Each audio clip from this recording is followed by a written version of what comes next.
কেমন আছেন সবাই? আমরা আলহামদুলিল্লাহ ভালো আছি। সেদিন তো মুরগির মাংস মেরিনেট করে রেখে দিয়েছিলাম বিকালে নাস্তা হিসেবে খাওয়ার জন্য। আজকে সেই নাস্তাটা করছি।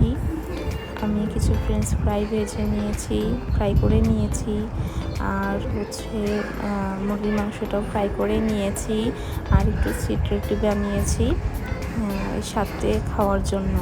তো আমার মেয়ে খাচ্ছে, আমরাও খাচ্ছি, কিন্তু খুবই মজা হয়েছে। আমি ভাজা পোড়া একটু কমই খাওয়া হয়, এগুলো একটু অ্যাভয়েড করাই ভালো।